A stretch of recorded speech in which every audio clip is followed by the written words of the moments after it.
Deus que do pó fez o homem e neste universo tem todo o poder. Eu sei que é dele a força que abre os mares, que estremece os montes, que detém o sol, que incendeia, faz ruir muralhas, que dá força aos fracos e os faz andar. Ele é o Deus da sarça ardente, ainda hoje faz queimar meu coração. Sim, por toda a eternidade, Ele é o Senhor, é o soberano. Por mais voltas dê o mundo, onde quer que esteja, quero me lembrar que este Deus, o Criador de tudo, é que me dirige e me faz cantar.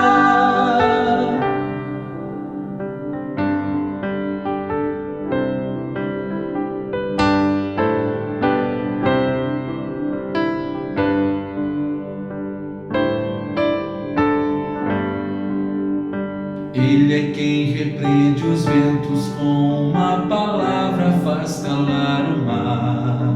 Ele é o Deus que faz da água o vinho, seu poder os mortos pode levantar. Ele é quem faz que os cegos tenham vistas, faz que aleijados possam sim andar.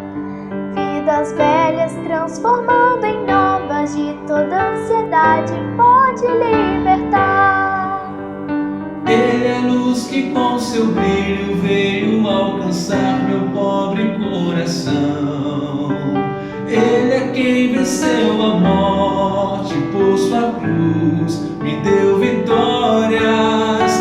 Por mais voltas deu o mundo, onde quer que esteja, quero me lembrar que Jesus, meu Redentor amado, é que me dirige e me faz cantar.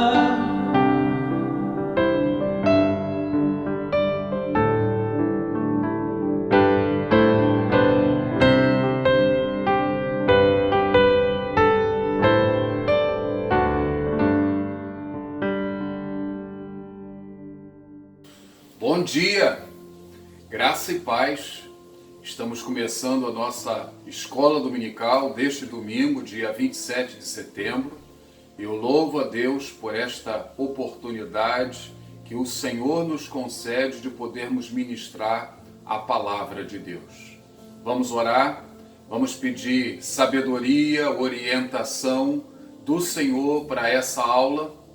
Feche seus olhos, aquiete o seu coração e vamos conversar com o nosso Deus. Senhor, eu quero te agradecer por esta manhã de domingo. Eu quero te agradecer, Senhor, pelas bênçãos que das tuas mãos temos recebido até aqui. Queremos te agradecer, Senhor, pela vida deste irmão, desta irmã que nos assiste, que tem esta oportunidade. E nós rogamos, ó Deus, que neste momento o Senhor venha abrir o nosso entendimento, os nossos olhos, os nossos ouvidos espirituais. O Senhor venha nos fazer entender os mistérios da tua palavra. O Senhor venha nos conduzir aos pastos verdejantes. Ó Deus, nós queremos nos colocar na completa dependência do Senhor para recebermos o maná celestial. Rogamos, ó Deus, que o Senhor visite as famílias. Ó Deus, visita cada família nesta hora, cada chefe de família, cada dona de casa, cada criança, cada jovem, cada adolescente. Que o Senhor possa assim estar operando, ó Deus, eficazmente, ó Deus, em cada casa. Que o nome do Senhor venha a ser louvado, venha a ser glorificado, ó Deus, na manhã deste dia. Ouve, Deus, assim a nossa oração que a Ti fazemos no nome de Jesus. Amém, Senhor. Amém. Graças a Deus. Irmãos, vamos nos situar no estudo, como temos feito. A igreja tem um tema nesse ano de 2020 e o tema é tempo de aprofundar raízes e de frutificação. O Senhor deseja que tenhamos raízes sólidas, profundas e que venhamos a frutificar para a glória do seu nome. Dentro desta temática, em nossa escola dominical, temos estudado a doutrina do Espírito Santo. A temática, o Espírito Santo e você. Hoje nós estaremos abordando o estudo de número 12, a quarta aula sobre os dons espirituais. E de modo assim específico, estaremos tratando do dom de variedade de línguas e de interpretação. Há muita confusão em relação ao dom de variedade de línguas. Muita confusão.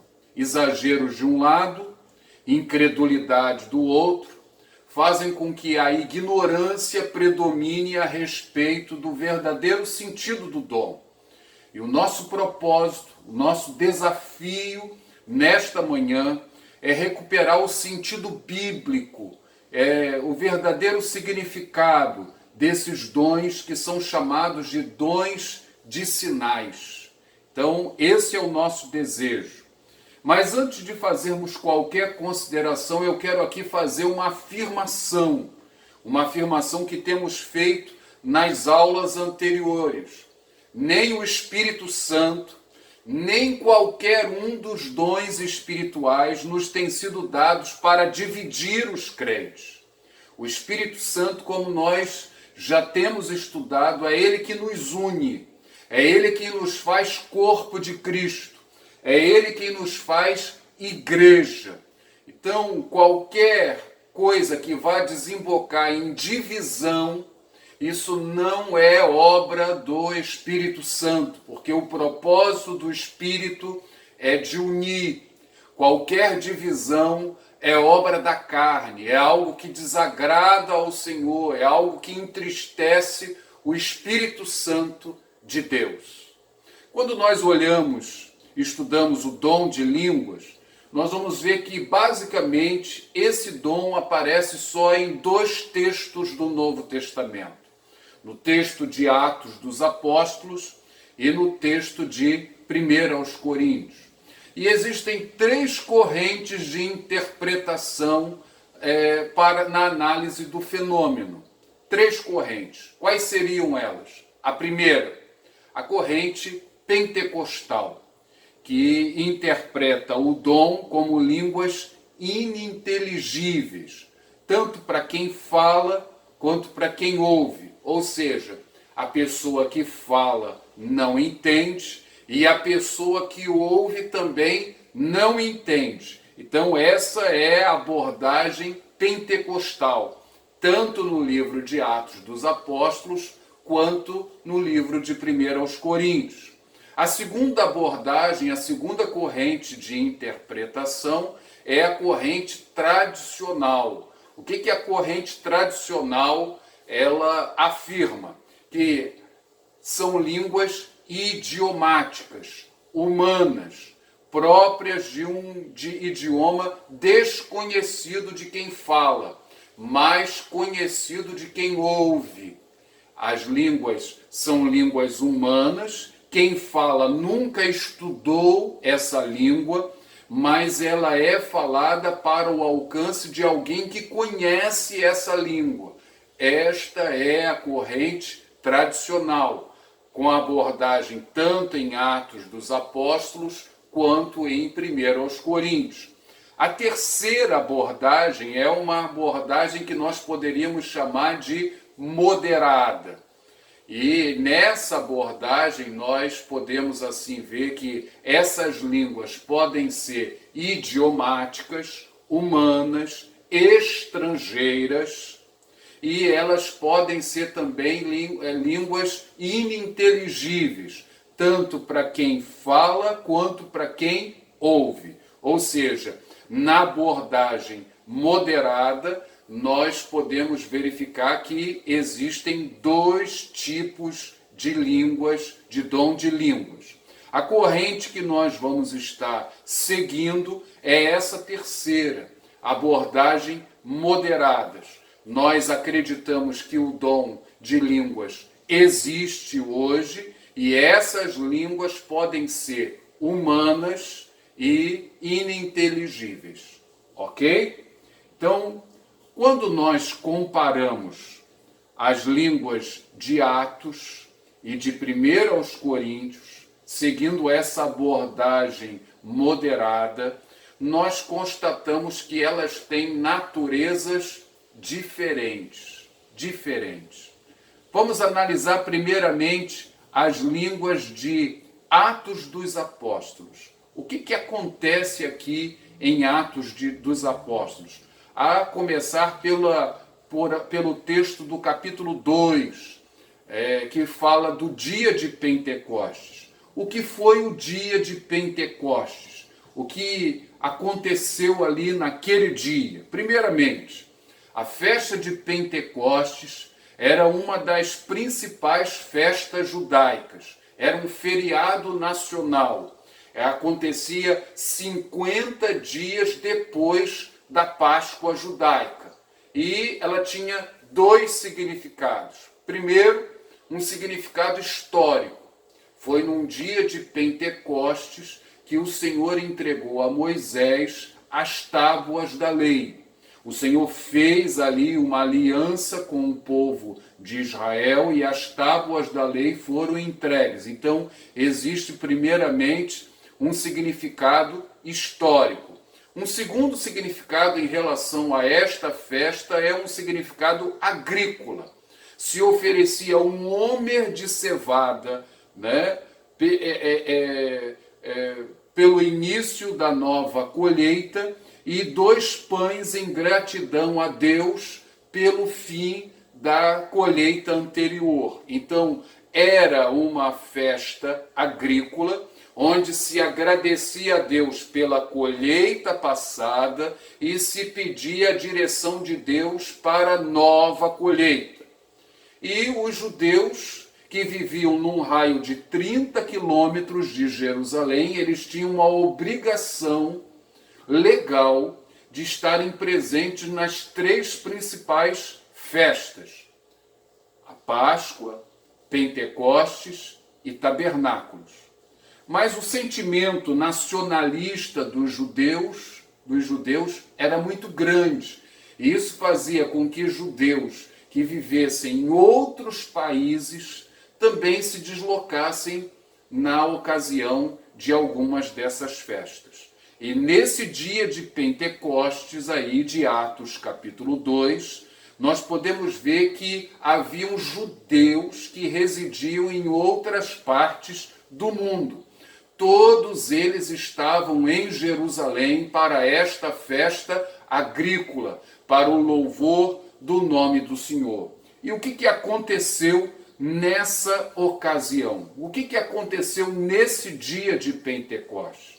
Na verdade, nós cremos que nós não saberemos, não temos como, nessa existência, ter uma ideia da profundidade do que aconteceu. Nós temos aqui um relato de Lucas, mas o que Lucas registra para todos nós aqui é que 4 fenômenos indicam o início de um novo tempo, de uma nova era na história da salvação do povo de Deus. O que aconteceu? Em primeiro lugar, um vento como de um vento impetuoso, enchendo a casa. Imagine, um vento forte. Os crentes estavam reunidos em uma casa, 120 pessoas. Mas só quem ouve esse vento são essas pessoas que estão dentro da casa. Quem está fora da casa não ouve esse vento. Mas todos eles, 120 crentes que estavam ali em obediência ao Senhor, todos eles ouvem esse vento, um vento forte, o vento do Espírito Santo. E isso me faz lembrar um fenômeno que também aconteceu no avivamento da África do Sul. Esse livro aqui, Avivamento na África do Sul, de Erlo Stegen, traduzido pelo doutor Augusto Nicodemos, ele nos relata um fenômeno parecido. Vejam, acompanhem comigo. Abre aspas. Certo dia, quando nos ajuntamos para orar, de repente fendeu os céus, Deus fendeu os céus e desceu. Nós não havíamos pedido ou orado por aquilo, nem sabíamos o que esperar, mas repentinamente veio um som como de um vento poderoso. Não sei explicar-lhes bem, só posso fazer uma pálida comparação. É como alguém ir à estação ferroviária e abrir a válvula de um tanque de ar pressurizado. Mas ainda não é bem assim. Era como se aquele vento soprasse, e soprasse através de nós. O Espírito de Deus desceu e ninguém precisou dizer ao outro que Deus estava no nosso meio. Havia plena consciência da presença de Deus entre nós. Todos sabíamos que Deus estava no nosso meio, sem dizermos uma palavra. Só pude colocar minha mão direita sobre a cabeça, curvar-me e adorar o Deus do céu. Fecha aspas. Esse avivamento na África do Sul começou em 1966 e durou cerca de 10 anos. E maravilhas aconteceram a partir desse avivamento ali na África do Sul. Então, o que aconteceu no dia de Pentecostes e de modo semelhante aconteceu no avivamento da África do Sul? Um vento impetuoso, mas quem ouve o vento? As pessoas que estão ali naquele lugar, com aquele propósito de orar, de buscar a presença de Deus. Eles não sabiam o que iria acontecer, como Deus iria operar, mas este foi um primeiro sinal. O segundo sinal, algo que se parecia com línguas de fogo, que apareceu sobre a cabeça de cada um dos 120 que ali estavam reunidos. Eles ouvem o barulho e todos eles, os 120, têm a mesma visão. Ninguém mais teve essa visão, mas os 120 que estavam ali reunidos tiveram uma visão como que línguas de fogo sobre a cabeça das pessoas que ali estavam reunidas. Vejam, é uma visão coletiva. Fogo sobre a cabeça.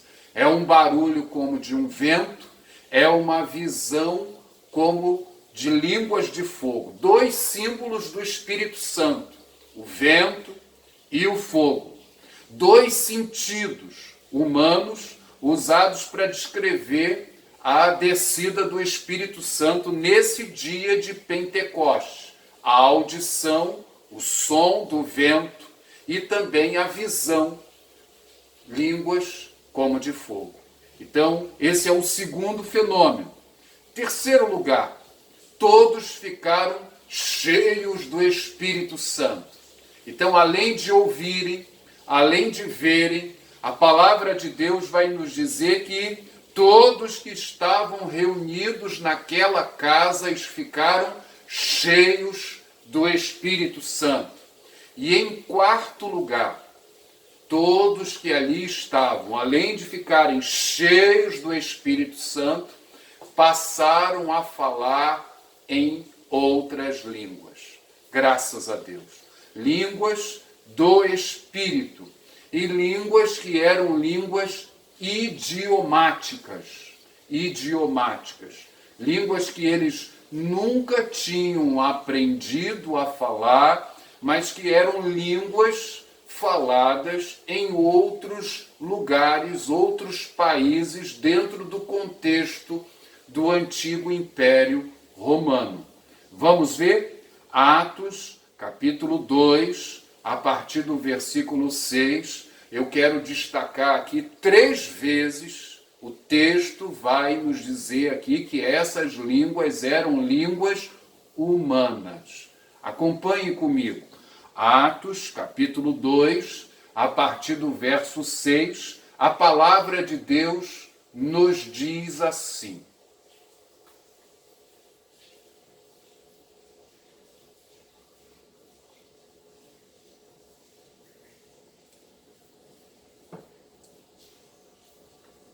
Quando, pois, se fez ouvir aquela voz, afluiu a multidão, que se possuiu de perplexidade, porquanto cada um os ouvia falar na sua própria língua. Primeira vez aí.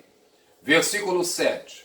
Estavam, pois, atônitos e se admiravam, dizendo: Vede, não são porventura galileus todos esses que aí estão falando?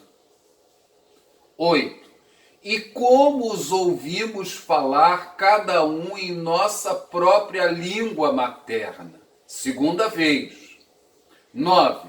Somos partos, medos, elamitas e os naturais da Mesopotâmia, Judéia, Capadócia, Ponto e Ásia, da Frígia, da Panfilha, do Egito e das regiões da Líbia, nas imediações de Cirene, e romanos que aqui residem, tanto judeus como prosélitos, cretenses e arábios.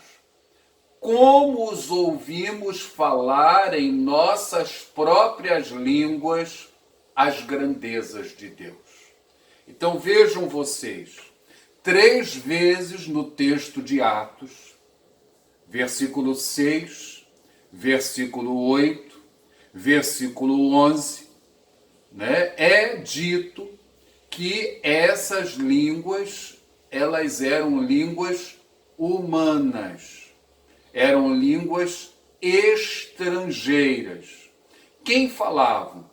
Judeus galileus. Quando o texto dá esse destaque, não são porventura galileus todos esses que aí estão falando? Por que galileus? Por que esse destaque?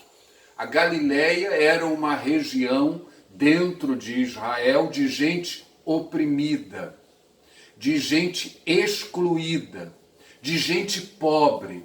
É a região onde Jesus passa a maior parte do seu tempo, onde ele faz a maior parte dos seus milagres, dos seus sinais.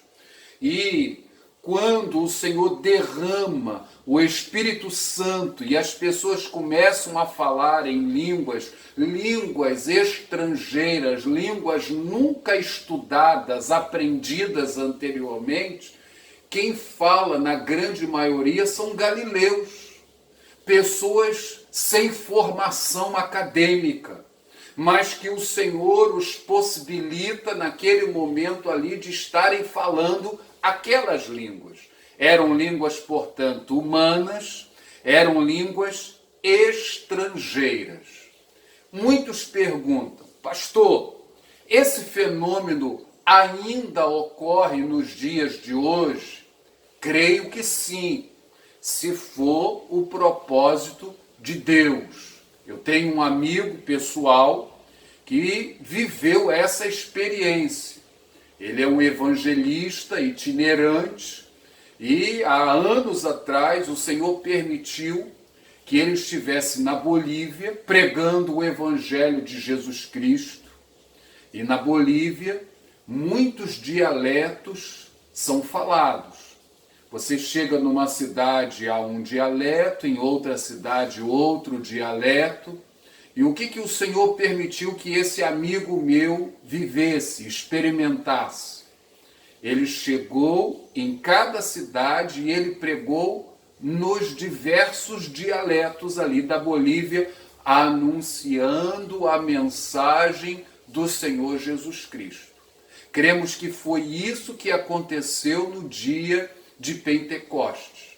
O Senhor deu a capacidade a homens iletrados, homens excluídos da sociedade, o Senhor os capacitou a falar línguas estrangeiras que eles nunca haviam aprendido. E quem ouvia, ouvia as grandezas de Deus, as maravilhas de Deus. Então, esse é o fenômeno de línguas no dia de Pentecostes. Quando olhamos os outros fenômenos, nós podemos ter uma noção do que aconteceu na casa de Cornélio. O Senhor deu uma visão ao apóstolo Pedro, que ele deveria ir até a casa de Cornélio, e a trancos e barrancos o apóstolo Pedro foi até lá para pregar o evangelho à família de Cornélio. E o texto bíblico nos diz que quando Pedro ainda pregava o evangelho, o Espírito Santo desceu sobre aquela família e eles começaram a falar em línguas e eles começaram ali a profetizar, a engrandecer o nome do Senhor. Acompanhe comigo. Atos capítulo 10, a partir do verso 44. Diz assim, abre aspas. Ainda Pedro falava essas coisas quando caiu o Espírito Santo sobre todos que ouviam a palavra. E os fiéis que eram da circuncisão, que vieram com Pedro, admiraram-se, porque também sobre os gentios foi derramado o dom do Espírito Santo. Pois os que ouviam falando em línguas e engrandecendo a Deus. Aleluia. Então, a experiência na casa de Cornélio. O que aconteceu aí? Pedro, no capítulo seguinte, ele vai explicar a igreja. Capítulo 11 de Atos, ele vai dizer, capítulo 11, versículo 15, abre aspas, quando, porém, comecei a falar, caiu o Espírito Santo sobre eles, como também sobre nós no princípio. Fecha aspas. O que Pedro está a nos dizer aí nesse versículo 15? Ele está dizendo que a experiência na casa de Cornélio foi a mesma experiência que eles vivenciaram lá no dia de Pentecostes. Ele vai dizer, como também sobre nós. Da mesma forma como aconteceu no dia de Pentecostes, aconteceu na casa de Cornélio. Então, a partir dessa afirmação, nós acreditamos que essas línguas aí também eram de natureza humana, eram línguas idiomáticas. Estão comigo? Pois bem, quando nós chegamos no texto de 1 aos Coríntios, nós vamos poder ver que as línguas que ali são faladas são de natureza diferente, não são de natureza humana. Ainda que a palavra usada no grego seja a mesma.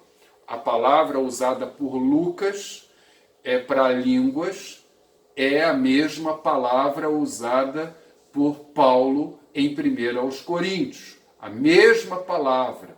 Mas o que o texto de 1 aos Coríntios, capítulo 14, vai nos revelar? Em primeiro lugar, que as línguas de 1 aos Coríntios, elas são dirigidas a Deus.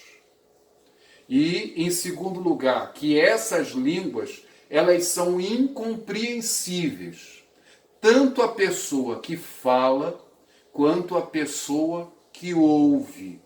Acompanhem comigo. 1 aos Coríntios, capítulo 14, versículo 12. O texto bíblico diz assim, abre aspas, pois quem fala em outra língua não fala a homens, senão a Deus, visto que ninguém o entende, e em espírito fala mistérios. Fecha aspas. Então, quem fala em línguas em 1 aos Coríntios, o texto diz que fala a Deus, não fala a homens. Você vê que lá em Atos dos Apóstolos as línguas elas eram ouvidas e entendidas por aquelas pessoas que ali estavam presentes. Aqui o texto nos diz que fala mistérios. Então, são dirigidas a Deus, elas são incompreensíveis à pessoa que ouve e elas são também incompreensíveis à pessoa que fala. Vejam, 1 Coríntios, capítulo 14, versos 4 e 5 diz, abre aspas, o que fala em outra língua, a si mesmo se edifica, mas o que profetiza edifica a igreja. Eu quisera que todos vós falasseis em outras línguas, muito mais, porém, que profetizasseis, pois quem profetiza é superior ao que fala em outras línguas, salvo se as interpretar, para que a igreja receba edificação. Fecha aspas. Vejam, quem fala em línguas só edifica a si próprio. A igreja ela não é edificada.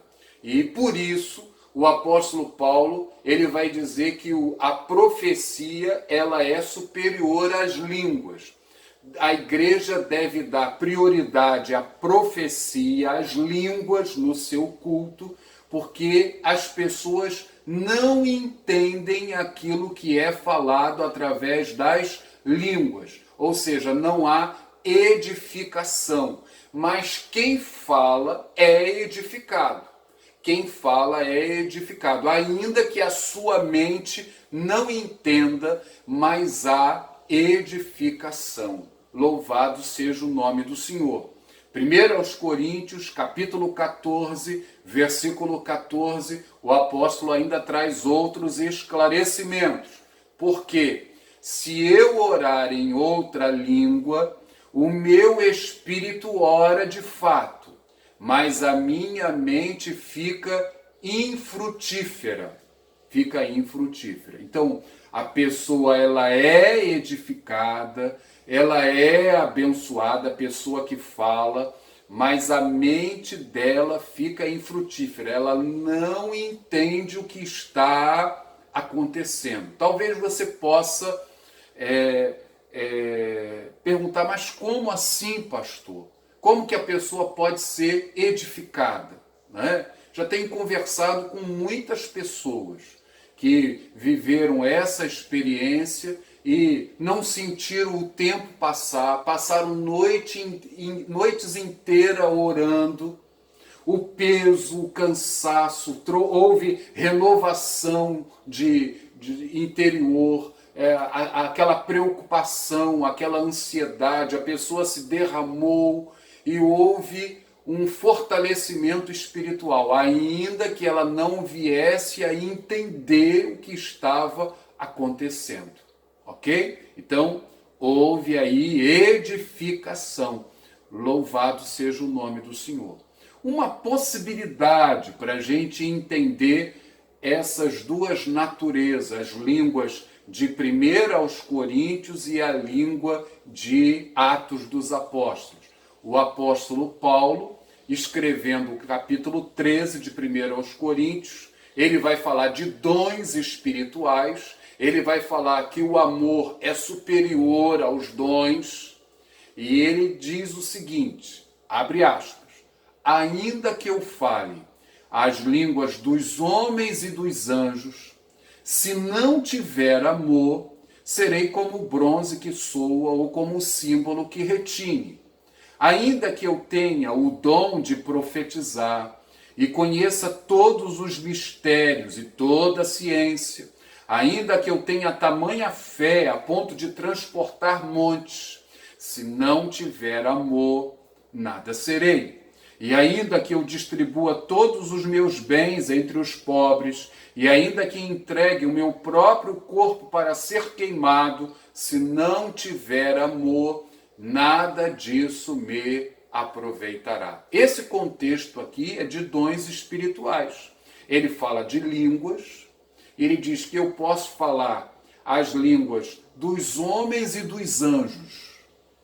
Vejo, Eu posso falar a língua dos anjos e dos homens.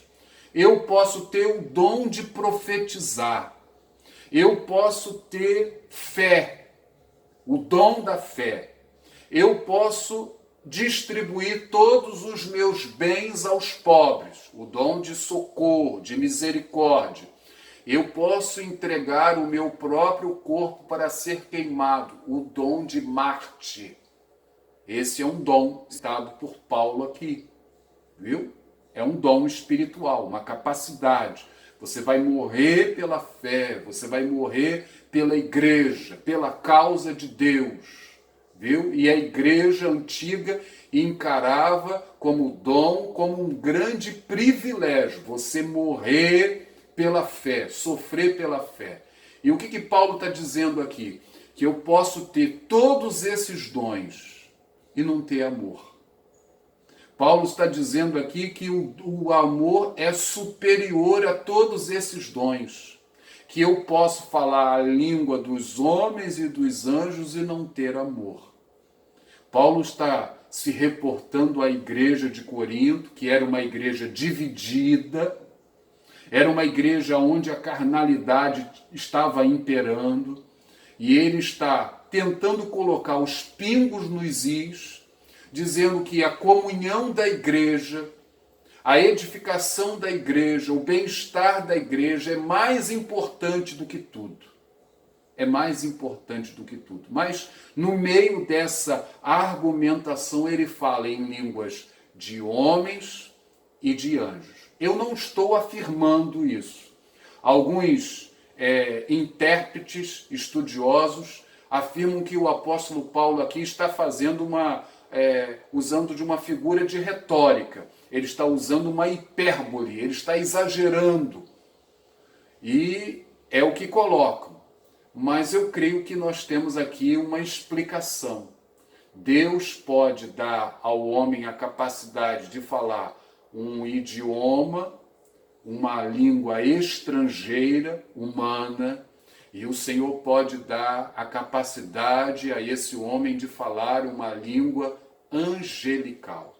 Louvado seja Deus. É uma possibilidade.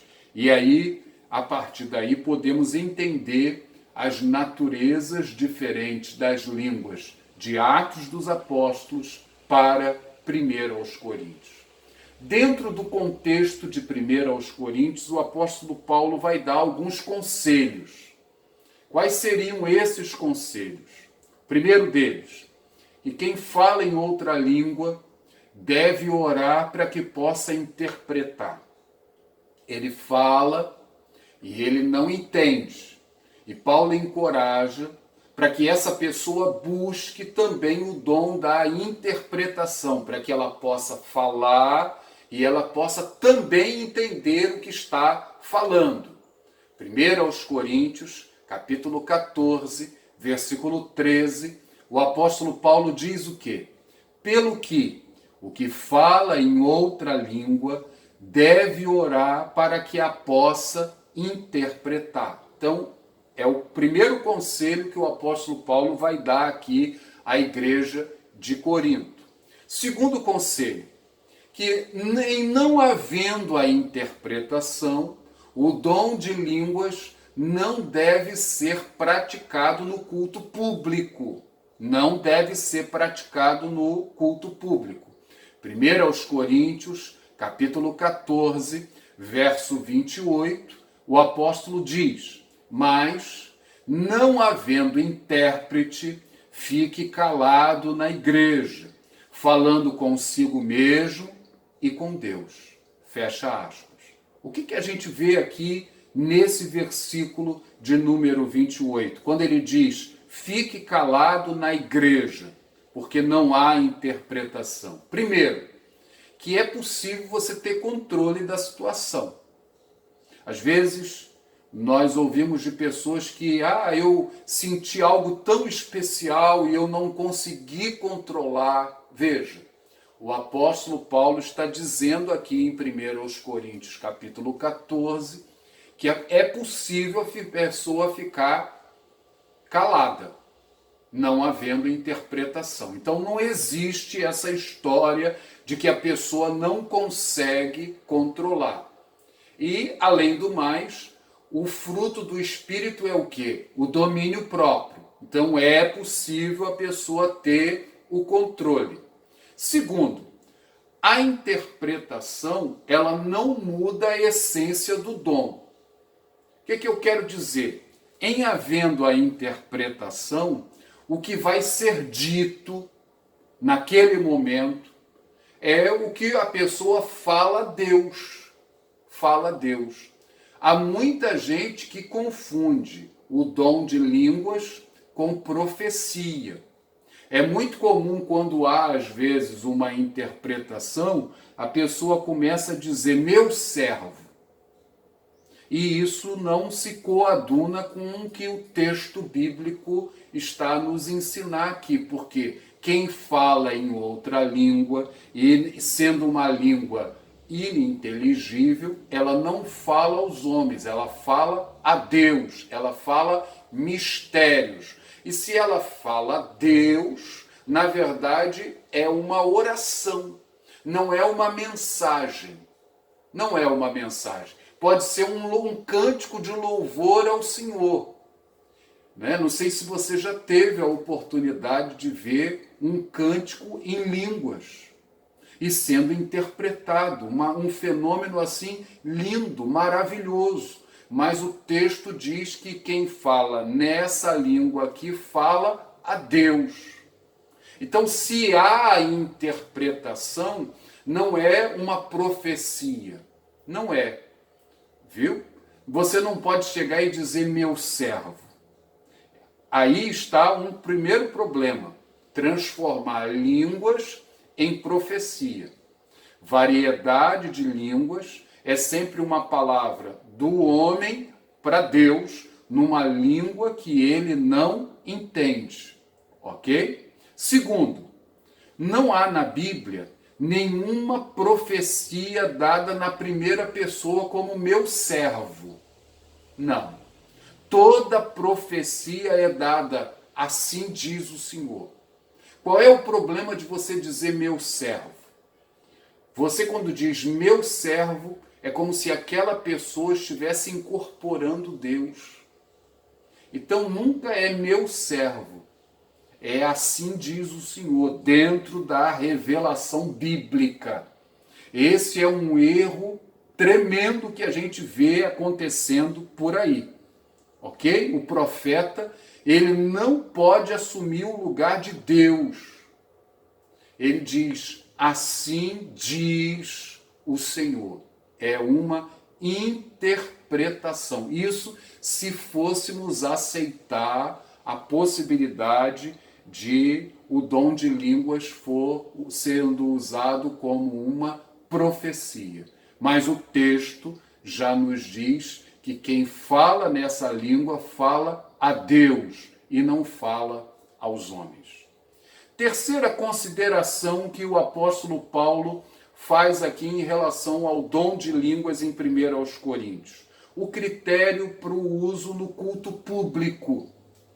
1 aos Coríntios, capítulo 14, versículo 27. O que o apóstolo Paulo recomenda? No caso de alguém falar em outra língua, que não sejam mais do que 2, ou quando muito 3, e isso sucessivamente haja quem interprete.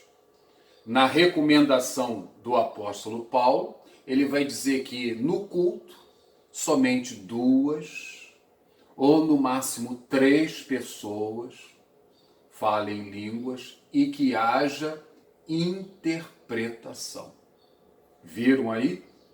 E aí a quarta recomendação, que deva-se ter com isso cuidado com os incrédulos. É mau testemunho. O que o texto nos diz no versículo 23? Acompanhe. Se, pois, toda a igreja se reunir no mesmo lugar e todos se puserem a falar em outras línguas, no caso de entrarem indoutos ou incrédulos, Não dirão porventuras que estáis loucos? Vejam, Paulo não encoraja essa prática. Ele ainda vai dizer que isso é mau testemunho. No culto público, né, se há o dom no meio da igreja, no caso de alguém falar, vejam, é no caso, olhem aí a afirmação, que sejam 2 pessoas ou no máximo 3 e haja quem interprete. E a 5ª recomendação que destacamos aqui no texto, que não se deve proibir o exercício do dom de variedade de línguas. Não deve haver proibição. Paulo dá as orientações, mas ele diz que não se deve proibir. 1 Coríntios, capítulo 14, verso 39 e 40, diz o seguinte: portanto, meus irmãos, procurai com zelo o dom de profetizar, e não proibais o falar em outras línguas. Tudo, porém, seja feito com decência e ordem.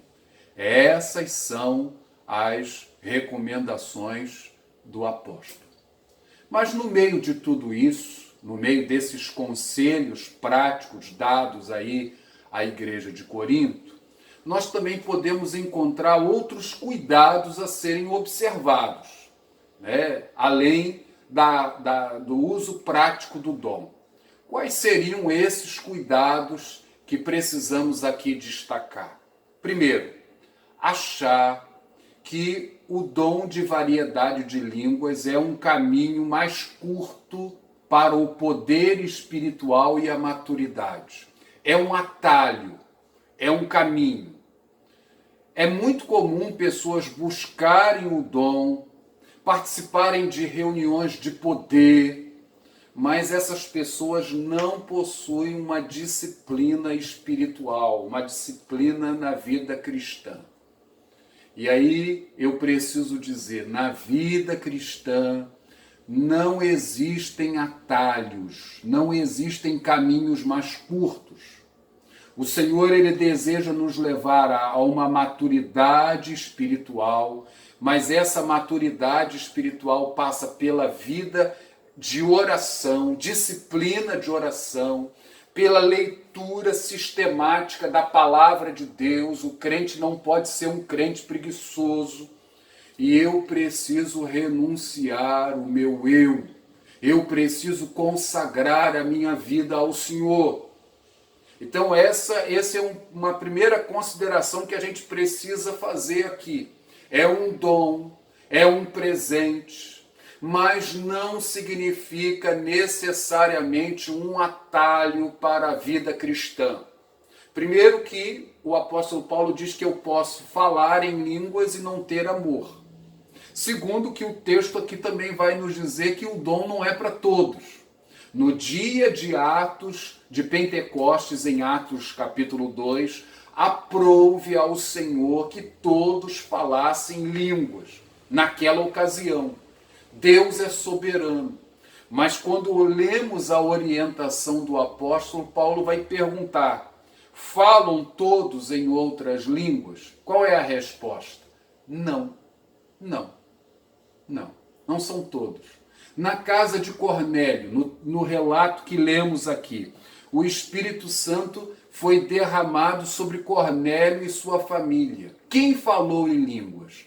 As pessoas que estavam com Pedro falaram em línguas? Não, quem falou em línguas foi a família de Cornélio. Isso é claro no texto, irmãos. É claro. Então, há muita gente que encara o dom de línguas, o presente, a graça de Deus, como um atalho espiritual. E isso aí é perigoso. Segunda consideração que nós devemos aqui fazer: cuidado para que nós não venhamos a dar lugar ao orgulho, à vaidade espiritual. É muito comum a pessoa que fala se achar melhor ou mais espiritual do que os outros. Ela gosta muitas vezes de andar num salto alto. A Bíblia ela nos mostra no livro de Provérbios, lá no capítulo 16, versículo 18, que a soberba precede a ruína. Vigia, hein, crente? Existe o dom, é um presente, mas isso não faz de você que fala melhor do que os outros crentes. O orgulho de se falar em línguas é algo muito perigoso. O inverso também é verdadeiro. Existem pessoas que às vezes têm o orgulho de não falar. E esse povo é maluco, né? Eu tenho orgulho de não falar. Cuidado! É pecado você ter o orgulho de dizer que fala e se sente superior, e o orgulho em você afirmar que não fala e você também se sente superior. Ambos são nocivos, ambos promovem a divisão do corpo de Cristo. Vigia aí, crente, vigia. Na igreja de Corinto não faltava nenhum dom. A igreja de Corinto era uma igreja cheia de dons. Mas o apóstolo Paulo, quando se reporta a essa igreja, ele vai dizer que eles eram infantes. Ele vai dizer que eles eram meninos na fé, eram crianças. E nós muitas vezes nos aproximamos do texto bíblico para que o texto bíblico nos fale aquilo que nós queremos que ele fale. Mas vejam, o apóstolo Paulo, ele vai dizer aí no contexto das línguas, o que para a igreja? Eu vou ler na NVI, olha só. 1 aos Coríntios, capítulo 14, versículo 1, o apóstolo Paulo diz o quê? Sigam o caminho do amor e busquem com dedicação os dons espirituais, principalmente o dom da profecia. Viram aí? Sigam o caminho do amor. No versículo 20, o apóstolo vai dizer, vou ler novamente na NVI, irmãos, deixem de pensar como crianças. Com respeito ao mal, sejam crianças. Mas quanto ao modo de pensar, sejam adultos. Paulo está dando aí um puxão de orelha nessa igreja. Era uma igreja que tinha dons, mas era uma igreja dividida, era uma igreja onde o amor não prevalecia. E o apóstolo Paulo está dizendo que a comunhão da igreja ela é mais importante, que a harmonia entre os crentes é mais importante de tudo, de tudo. Então esse é um perigo muito grande. O terceiro cuidado que nós devemos ter, devemos observar, é o cuidado com a desproporção. Essa é uma expressão usada por Billy Graham no livro dele. O que a gente quer dizer com a desproporção? A pessoa que recebeu o dom, ela passa a ficar quase que completamente absorvida e preocupada com esse dom, que esquece de tudo. Né? Parece que não existe mais nada na vida da igreja. A pessoa se preocupa com o dom e acha que a vida da igreja, a vida cristã é só aquele dom. Parece até Pedro no monte lá da transfiguração. Bom é estar neste lugar. Façamos uma tenda para ti, para Moisés, para Elias, Senhor. Ele queria o quê? Ele queria perpetuar aquele momento. Era uma bênção de Deus para ele, para Tiago e para João? Era. Mas eles tinham que descer o monte. Lá embaixo havia uma pessoa endemoniada que precisava de libertação. E há muita gente que às vezes, né, recebe o dom e quer ficar com o dom e acha que tudo se resume ao dom. Esse é o meu dom. Esse é o dom que Deus quer dar a você para seu fortalecimento, mas Deus vai usar você e vai usar a igreja em outras frentes. A vida da igreja não se resume a isso não, irmãos. O evangelho precisa ser pregado, precisa ser anunciado. Vidas precisam ser conquistadas. E então esse é um outro cuidado que nós precisamos tomar. Um quarto cuidado que precisa ser tomado é o perigo da falsificação com o dom de variedade de línguas. Falsificação é. E acho interessante que tanto Billy Graham quanto John Stott, em seus livros sobre o Espírito Santo, eles destacam os dois autores consagrados, eles falam de que existem línguas do Espírito hoje, existem línguas psicológicas e existem línguas demoníacas. Línguas demoníacas. Tá? Vamos pensar? Primeiramente, línguas demoníacas. Esse fenômeno de falar em línguas, ele acontece em outros credos religiosos. Acontece em outros credos religiosos. Por quê? O diabo ele procura imitar as coisas de Deus para fazer confusão, irmãos. Ele procura imitar. Né? Eu conheço a história de uma irmã nossa, que quando ela se converteu a Cristo, e ela pertencia a um outro credo religioso. E a conversão dela foi uma conversão assim dramática. E ela era convidada a dar o seu testemunho de fé, de transformação em muitas igrejas. E ela chegou numa igreja e quando ela estava dando o testemunho, a língua que era falada lá no outro credo que ela havia abraçado no passado começou a ser falada ali naquele lugar. O diabo estava tentando assim envergonhar aquela irmã. E o povo da igreja dando glória a Deus, aleluia, todo mundo feliz ali com o que estava acontecendo. E aquela irmã repreendeu aquele demônio. O demônio foi desmascarado. Aquela língua era uma língua demoníaca. Não havia discernimento da parte daqueles crentes naquela igreja, mas Deus deu àquela irmã esse discernimento espiritual. Quando lemos aqui a experiência do avivamento na África do Sul, nós podemos ver, no meio de tanta feitiçaria ali na África, como o diabo também se levantou para tentar confundir os crentes nas suas reuniões em línguas demoníacas. Então, quando você lê esse texto aqui, você vai ver por quê. Porque ele quer causar confusão. Ele deseja causar confusão. E aí é a necessidade do discernimento. Existem línguas demoníacas? Existem línguas demoníacas. Segundo, existem línguas que são psicológicas.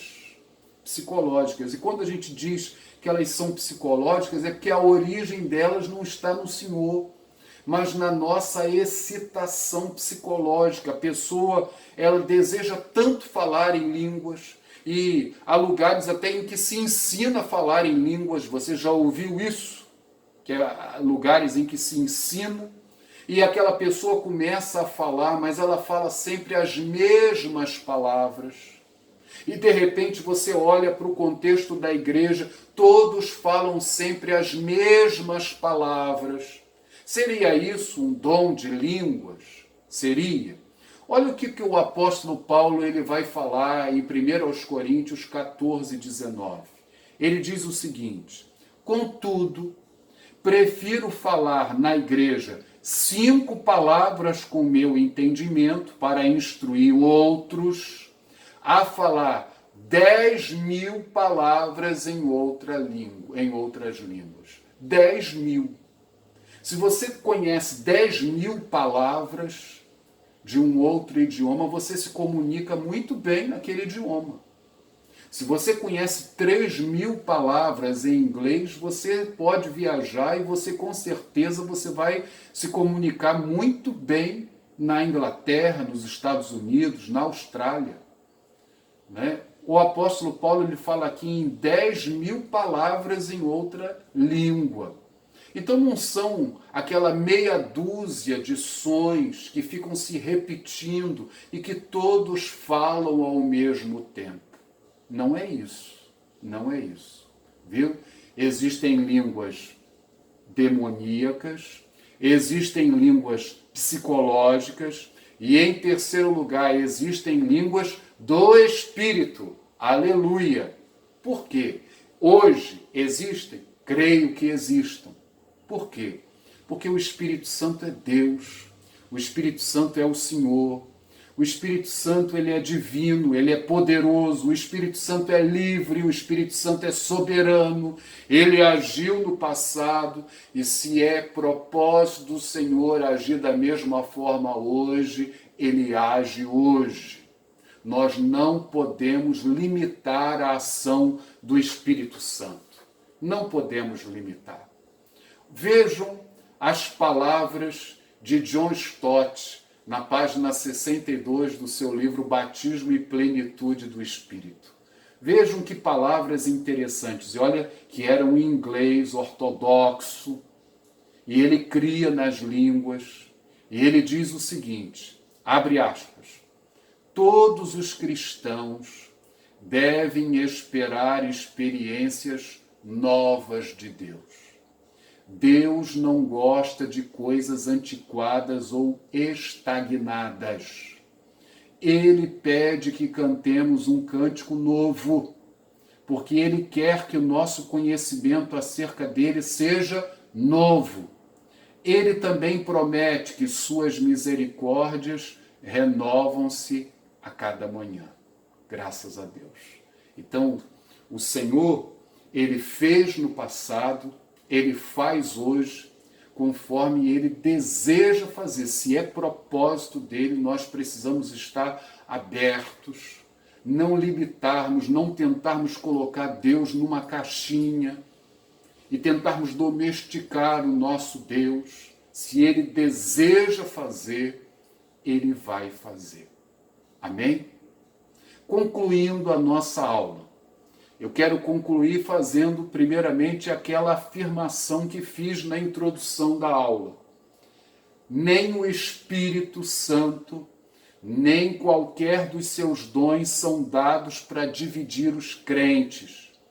O Espírito Santo é Ele quem nos une, é Ele quem nos faz corpo de Cristo. E o Senhor deseja que a sua igreja seja uma igreja só, unida. Nada deve nos separar. O amor de Cristo é maior. Segunda colocação que já temos feito em aulas anteriores, no fechamento da aula. O Espírito Santo distribui os dons como lhe apraz. Eu posso até pedir, Paulo vai dizer, buscai com zelo os melhores dons. Eu posso até pedir, mas ele é soberano. Ele pode dar, ele pode não dar um determinado dom. Você recebeu o dom de variedade de línguas? Glória a Deus. Você não recebeu o dom de variedade de línguas? Glória a Deus também. A experiência é sua. A experiência é sua. E que essa experiência te leve para mais perto do Senhor. Mas ao exortarmos alguém, veja bem, nós não podemos exortar com base na nossa experiência. A experiência minha é a minha experiência, a sua experiência é a sua experiência. Quando nós vamos exortar, aconselhar alguém, nós precisamos estar fundamentados na palavra de Deus. É a palavra de Deus que deve ter primazia. Não é o que eu acho ou o que eu penso. Veja, o que eu acho não tem nada a ver. É o que Deus revela através da sua palavra. Não é a minha preferência, mas é a preferência do Senhor. E diante daquilo que Deus nos ensina na sua palavra, eu me calo. Eu me calo. Então, nós podemos ter a experiência, eu preciso interpretar a experiência à luz da palavra, mas eu também não devo aconselhar o outro com base só na minha experiência. A palavra de Deus, ela precisa ter primazia. E por último, com certeza é o desejo de Deus e deve ser o desejo de todo verdadeiro crente. Busquemos uma vida cheia do Espírito.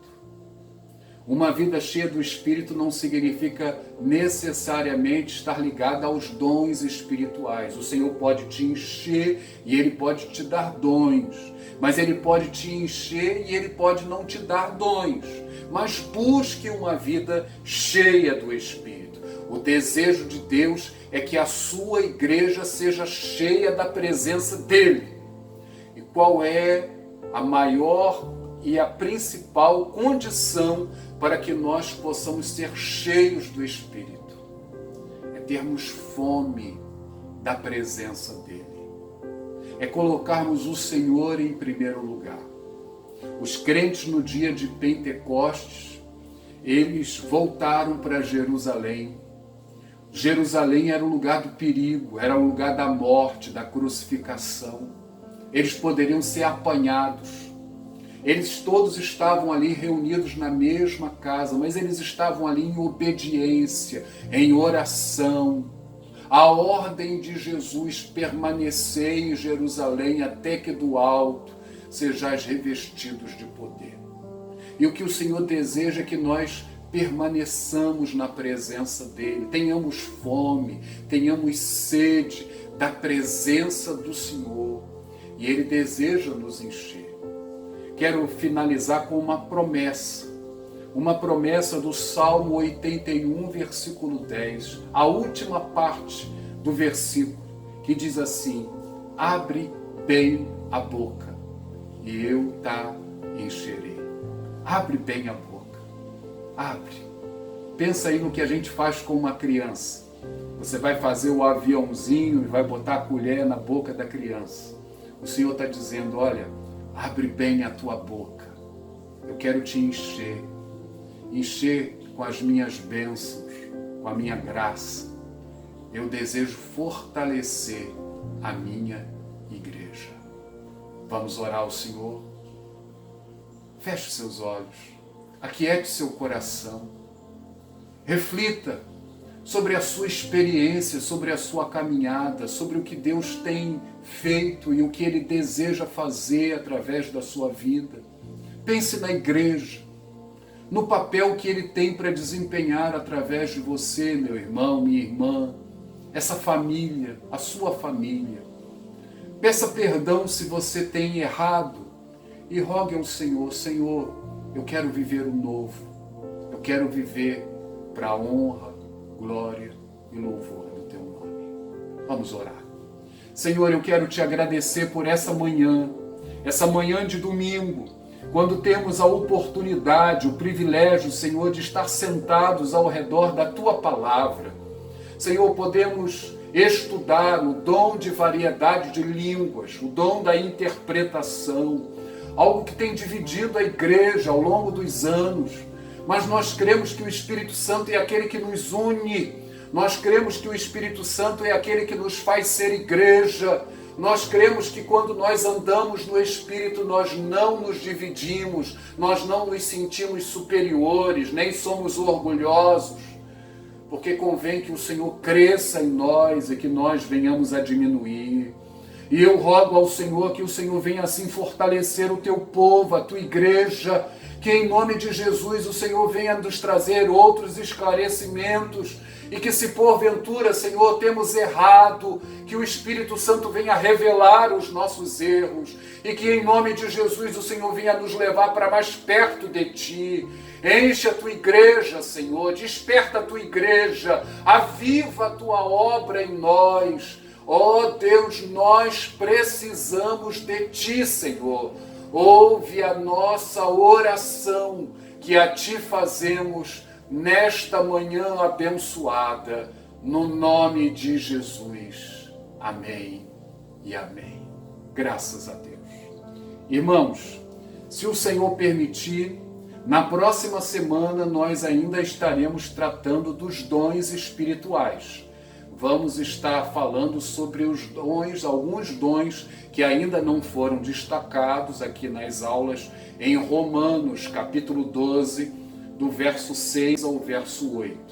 Viu? Estude, faça as leituras diárias, reflita, prepare-se para que o Senhor possa esclarecer a sua vida. Se Ele permitir, logo mais à noite também temos um encontro marcado. Grande abraço. Shalom Adonai.